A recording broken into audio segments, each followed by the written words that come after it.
Have you ever come across a character in the Bible who feels like a divine whisper, here for a moment then gone, leaving behind only questions and awe? That's Melchizedek, a man who appears in just a few verses, yet his presence shakes the foundations of everything we think we know about priesthood, about power, and about Christ himself. In Genesis 14, after Abraham rescues Lot from captivity, a mysterious figure steps onto the stage. There's no grand introduction, no lineage, no explanation, just Melchizedek, king of Salem, priest of God Most High. He comes out of nowhere, blesses Abraham, shares bread and wine, and vanishes just as silently. No origin story, no backstory, no ending. It's as if he wasn't born but sent, and that's where the mystery begins.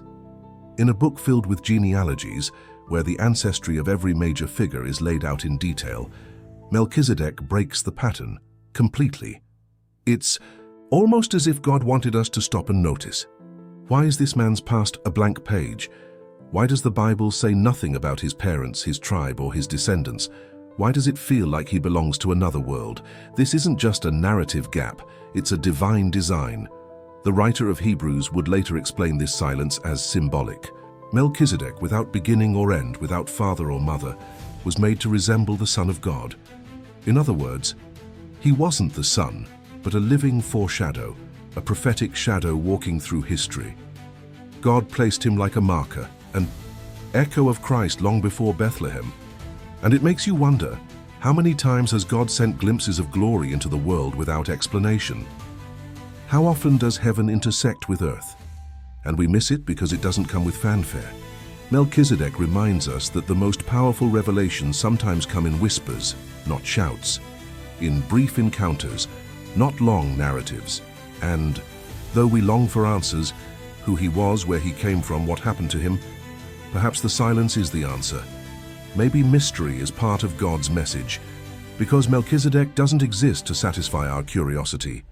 He exists to stir it, to point us forward, to awaken in us a hunger for something greater, someone greater, and that's where his true purpose begins to shine. Picture this, the cool night air drifting over the hills of Canaan, the stars above burning silently like eyes from heaven, and Abraham, fresh from battle, weary from the rescue of his nephew Lot, returning home with blood on his hands and dust on his feet. He had just faced a coalition of kings, defied the odds, and walked away victorious. But as he moves through the valley of Shaveh, something unexpected happens, something that history would never forget. Out of the shadows, a figure approaches. Not a soldier, not a king seeking vengeance, but a priest, a king of peace, a man named Melchizedek. Now imagine being Abraham in that moment. You've just defeated your enemies, you are the hero of the story. But here comes someone greater, someone who doesn't bow to you, but whom you feel compelled to honor. Melchizedek, the king of Salem, which means peace, comes bearing no weapons, no threats, only bread, wine, and a blessing. And in that still moment under the starlit sky, time seems to pause. Melchizedek lifts his voice and blesses Abraham in the name of El Elyon, God Most High, possessor of heaven and earth. He doesn't just recognize Abraham's victory, he acknowledges the one who gave it. And as Abraham receives that blessing, he gives Melchizedek a tenth of all he has. Think about that, the father of faith, the one to whom the promises of nations were given, tithes to this priest-king. It's as if Abraham knew, deep in his spirit, that he was in the presence of someone holy, someone appointed by God himself. This wasn't just a meeting between men. It was an intersection of covenants, a foreshadowing of a deeper priesthood, one not based on bloodlines, but on divine calling. A moment that whispered of a coming Messiah who would also bring bread and wine, who would also bless his people, who would be both king and priest forever. That's what makes this scene so breathtaking. The bread and wine Melchizedek offers aren't just refreshments, they are prophetic symbols. Long before Jesus broke bread with his disciples, long before the cup was lifted at the Last Supper, this moment in Genesis pointed forward.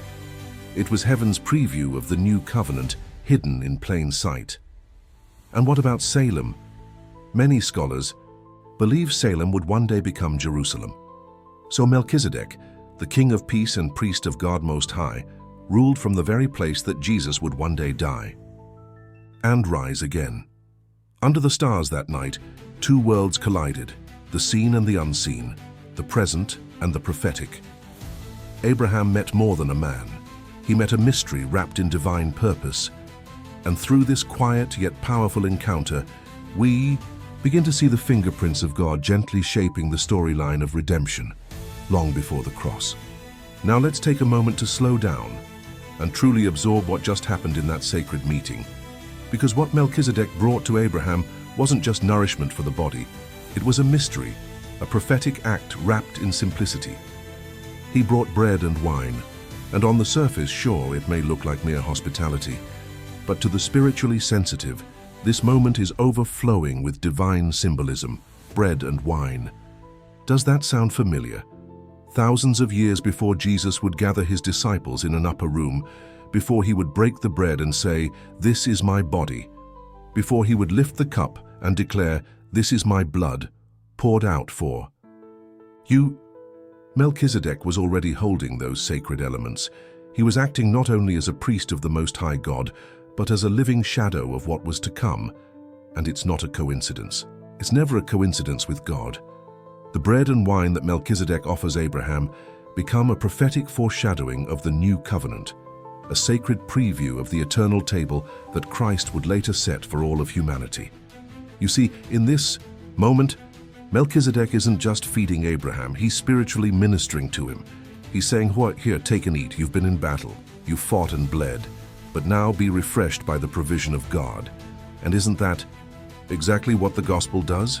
When Jesus later broke bread with his disciples, he wasn't just offering them food. He was offering rest for their souls, healing for their hearts, strength for the journey ahead. And just like Abraham, we too are wanderers. We fight spiritual battles, we face kings and giants, and we come back tired, wounded, hungry, in need of more than just physical sustenance. So Melchizedek's table becomes something far greater than an act of kindness. It becomes a divine invitation, a sacred pause in the middle of a war-torn life. It tells us, even in your greatest victories, you still need God's grace. Even when you're strong, you must kneel to receive. And there's something else hidden. Here, a message about honor. Abraham doesn't demand a seat at Melchizedek's table. He doesn't boast about his victories or parade his spoils. No, he sits, he receives, he lets himself be blessed, and that posture, that humility, speaks volumes. It reminds us that true faith always knows when to bow. Melchizedek wasn't pointing to himself. He was pointing to something greater, someone greater, and Abraham saw it. That's why he tithed. That's why he submitted. Because in that bread and wine, he tasted a glimpse of eternity. It was never just about physical provision. It was about spiritual alignment. It was about grace over striving, rest over performance, and the whisper of a covenant that would one day be sealed not with bread and wine alone, but with blood and a cross. So next time you hear about Melchizedek, don't rush past this moment. Remember the table, remember the offering, and remember the one who would come generations later to fulfill this very picture with his own body and his own blood. After the bread and the wine were shared, after the blessing was spoken, something powerful happened. Something quiet, yet thunderously significant in the realm of the Spirit. Abraham, this mighty patriarch, this warrior who had just rescued his nephew and defeated kings, reached into his possession and gave a tenth of everything to Melchizedek. Now think about that for a second. Abraham wasn't told to give.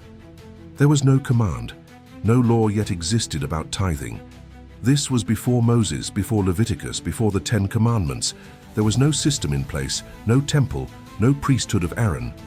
And yet, Abraham gave, freely, willingly, reverently. But why? Because he recognized something heavenly in Melchizedek. He saw more than a man. He saw more than a priest.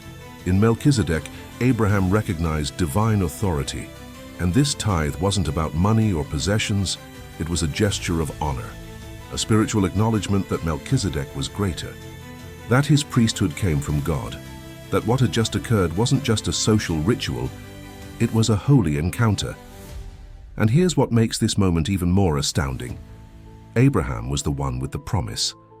God had already told him, "I will make you into a great nation." Kings would come from his lineage. The Messiah himself would one day be called the son of Abraham. And yet, despite all this, Abraham bowed. He gave. He humbled himself before this mysterious priest, saying without words, "You carry something that I don't, and I honor that." This moment whispers a deep spiritual truth. True greatness knows when to kneel. Abraham wasn't giving because he was required. He was giving because his spirit responded to the presence of something holy. And that is the purest form of worship. Centuries later, the book of Hebrews would reflect on this exact moment. It would say, without a doubt, the lesser is blessed by the greater. And in that context, it affirms Melchizedek's priesthood as superior, even to the Levitical priesthood that came later. Because if Abraham gave a tithe to Melchizedek, then in a sense, all of Israel, all of Levi, all of the priests were paying homage through Abraham's act. Let that sink in. This wasn't just about generosity. This was a prophetic alignment. Abraham was positioning himself under a priesthood that pointed forward, not backward, a priesthood that had no beginning or end, a priesthood that would one day find its fullness in Jesus Christ, our eternal high priest. So when Abraham opened his hand, it wasn't just gold or silver that passed between them. It was honor. It was humility. It was recognition of the sacred. And perhaps most importantly, it was a foreshadowing of the very act we're invited into every time we give. Not out of obligation, but out of revelation. The tithe was Abraham's way of saying, "I've just been in the presence of something far greater than I can explain, and I must respond."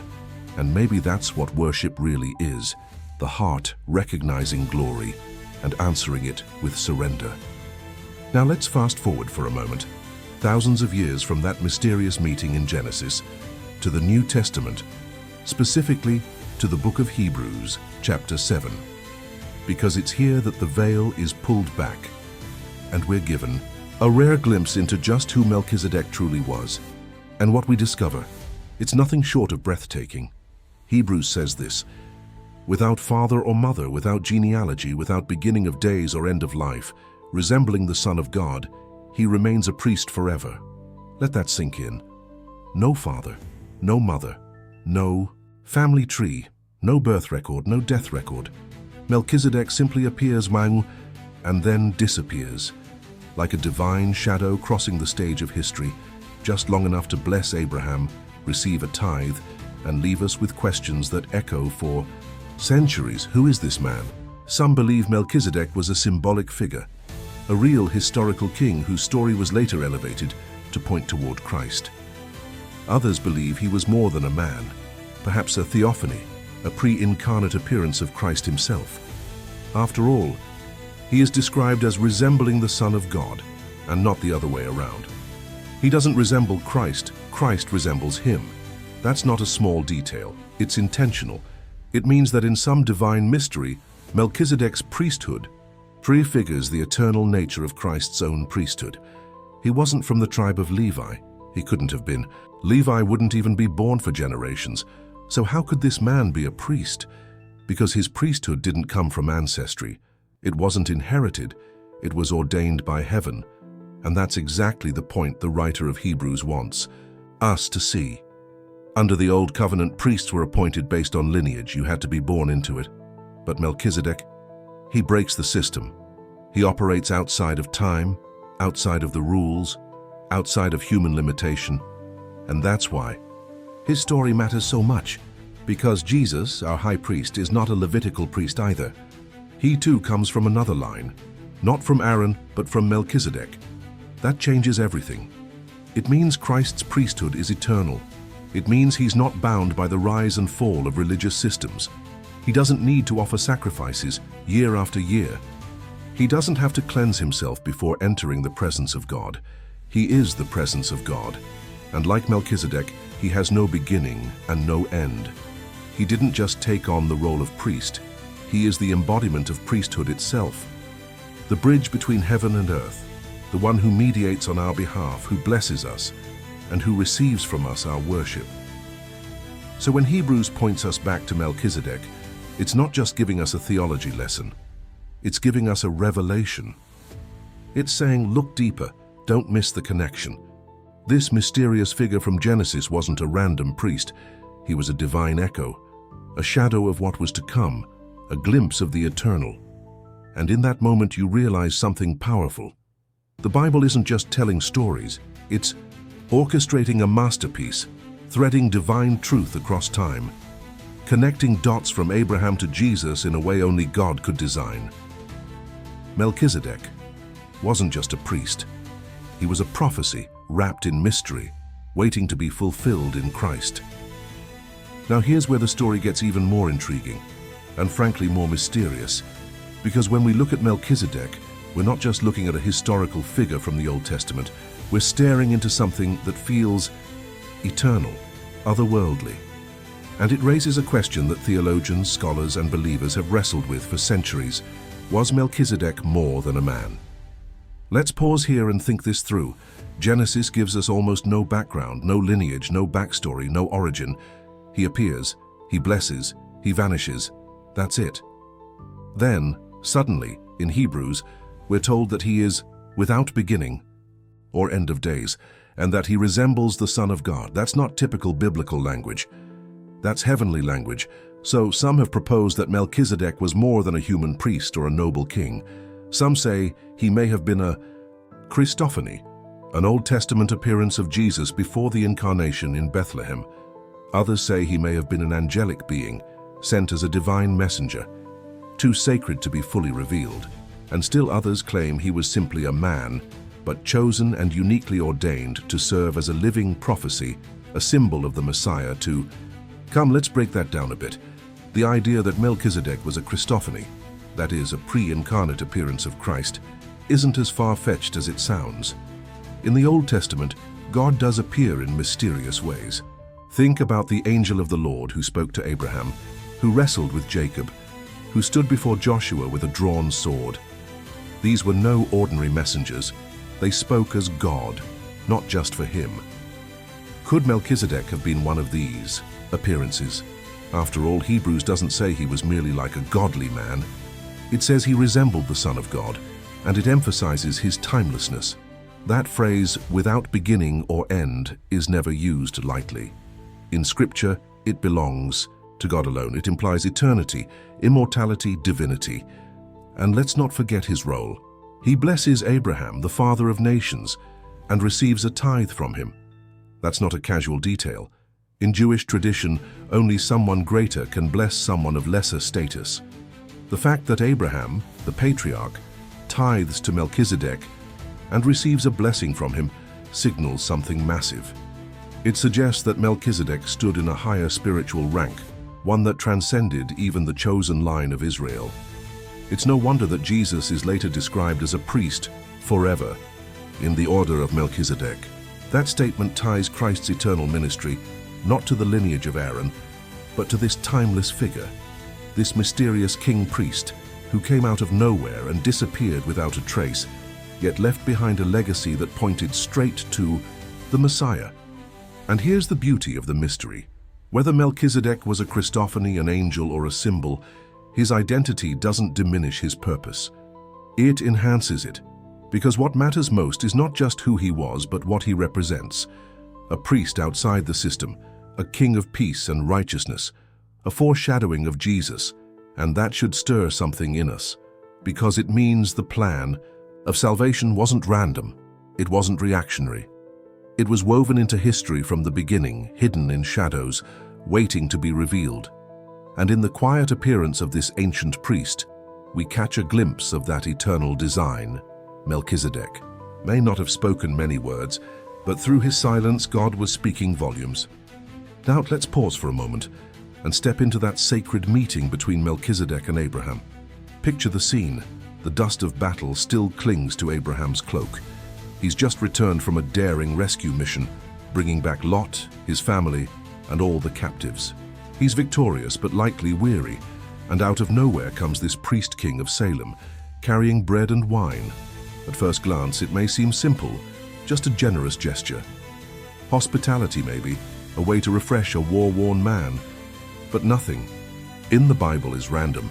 Nothing is just filler.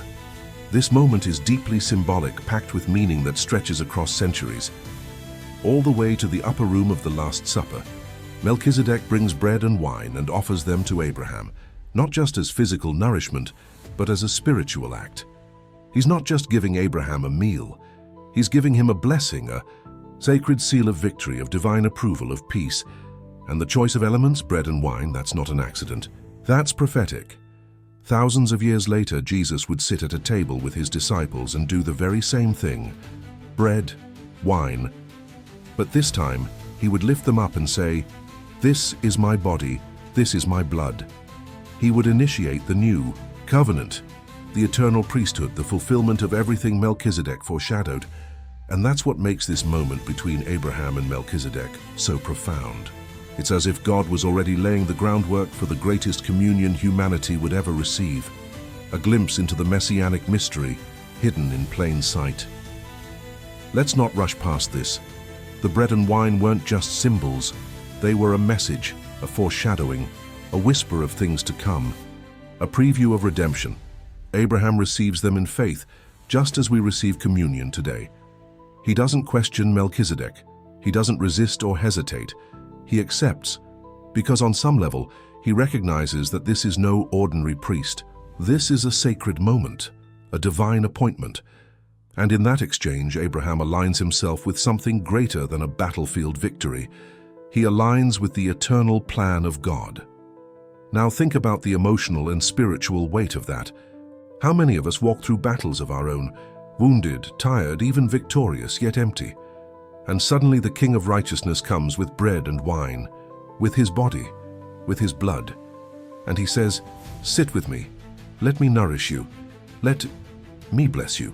It's personal, it's prophetic, and it's powerful. Melchizedek's act was not just kindness, it was a heavenly echo, a living parable, a divine prequel to the night Jesus would break the bread, pour the wine, and forever change the meaning of a simple meal. So the next time you take communion, remember Melchizedek, remember Abraham, and remember that long before the cross, long before the upper room, God was already preparing the table. Now let's dive into one of the most theologically rich and often overlooked aspects of Melchizedek's story, his priesthood. You see, in the world of the Old Testament, the priesthood was everything. It was central to how the people of Israel related to God. But here's the thing, Melchizedek was not a Levite.